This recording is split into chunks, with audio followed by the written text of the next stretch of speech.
श्रावणबाळ नावाचा एक मुलगा होता. त्यांचे आई वडील अंध होते आणि त्यांनी अनेक संकटांना तोंड देऊन श्रावणबाळाला वाढवलं होतं. श्रावणबाळ लहानपणापासून त्याच्या आई वडिलांची सेवा करीत होता. त्यांची खूप काळजी घ्यायचा, त्याचा आदर करायचा. रोज सकाळी उठून त्यांना आंघोळीसाठी पाणी आणत असे, आई वडिलांसाठी जेवण तयार करत असे.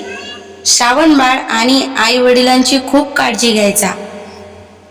त्यांची आई देवाजवळ प्रार्थना करायची, हे देवा, श्रावणासारखा मुलगा सर्वांना मिळावा.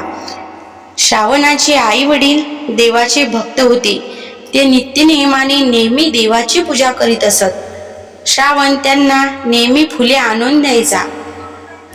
एक दिवस श्रावण त्याच्या आई वडिलांसोबत बसला. तेव्हा त्यांचे आई वडील त्याला म्हणाले, बेटा, तू आमची प्रत्येक इच्छा पूर्ण करतोस. आता आमची एकच इच्छा आहे, आम्हाला मरणापूर्वी काशी यात्रेला जायचं आहे. आम्हाला तीर्थयात्रेला घेऊन जाशील का? आई वडिलांची इच्छा पूर्ण करण्यासाठी श्रावण बाळाने 2 मोठ्या टोपल्या आणल्या आणि कावड तयार केली. मग श्रावणाने आपल्या आई वडिलांना त्या कावडमध्ये बसवले आणि कावड खांद्यावर घेऊन तीर्थयात्रेस निघाला. जाताना त्याला जे काही दिसले तो त्यांना सांगायचा. फिरता फिरता तो अयोध्येजवळ आला. श्रावणाच्या आई वडिलांना खूप तहान लागली होती. ते म्हणाले, बाळा, आम्हाला खूप तहान लागली आहे. श्रावणाने आई वडिलांना झाडाखाली बसवले आणि जवळच नदी वाहत होती. त्या नदीवर तो पाणी आणण्यासाठी गेला. तुम्ही दोघेजण इथं थांबा, मी पाणी घेऊन येतो, असे म्हणून श्रावणबाळ तिथून निघून गेला. त्याच जंगलात अयोध्येचा राजा दशरथ शिकारीसाठी आला होता आणि तो झाडावर नेम धरून बसला होता. पाणी पिण्यासाठी एखादा प्राणी येईल आणि आपण त्याची शिकार करू, असा त्याचा विचार चालू होता. अचानक नदीच्या बाजूने बुडबुड असा आवाज येत होता. दशरथाला वाटले, नक्कीच नदी किनारी एखादा जंगली प्राणी पाणी पिण्यासाठी आला असेल. त्याने त्या आवाजाच्या दिशेने बाण सोडला आणि तो बाण श्रावणाला लागला. त्याने आरोडी केली, मला वाचवा, मी मेलो.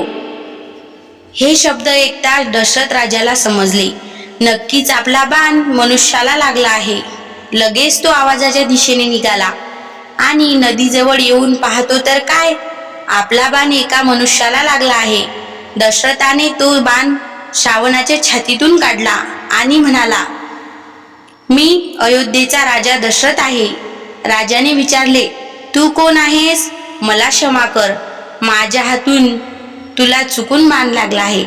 श्रावणाने राजाला प्रणाम केला आणि म्हटले, महाराज, मी श्रावण.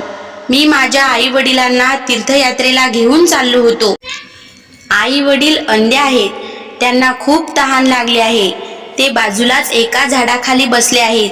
त्यांना कृपा करून पाणी नेऊन द्याल काय? दशरथ राजाचे अंतकरण जड झाले. त्याने मानेनेच हो म्हटल्याबरोबर श्रावणाने प्राण सोडले. कमंडलूतून पाणी घेऊन राजा दशरथ ज्या ठिकाणी श्रावणाचे आई वडील बसले होते त्या ठिकाणी आले, पण त्यांच्या तोंडून एक शब्दही फुटेना. त्याला बोलण्याचा धीरज होईना. श्रावणाचे आई वडील म्हणाले, बाळ श्रावणा, तू बोलत का नाहीस? तू जोपर्यंत बोलत नाही तोपर्यंत आम्ही पाणी पित नाही. आम्ही तुला खूप त्रास देतो का रे? राजा दशरथ म्हणाला, मी तुमचा श्रावण नाही, मी अयोध्येचा राजा दशरथ आहे. तुमचा श्रावण माझ्या हातून चुकून मारला गेला, मला क्षमा करा. हे ऐकून श्रावणाच्या आई वडिलांना धक्काच बसला. त्यांच्या डोळ्यातून अश्रू वाहू लागले. ते म्हणाले, अरे रे, आमचा लाडका श्रावण, जीव की प्राण, आम्हाला तीर्थयात्रेला देवदर्शनासाठी घेऊन चालला होता. त्यांना खूप दुःख झाले. दशरथ, तू आमच्या श्रावणाला ठार मारले. आता पुत्र शोकाने आम्ही दोघे मरणार. आम्ही तुला शाप देतो की तू सुद्धा पुत्र शोकाने मरणार. आणि एवढं बोलून त्या श्रावणाच्या वृद्ध आई वडिलांनी प्राण सोडले.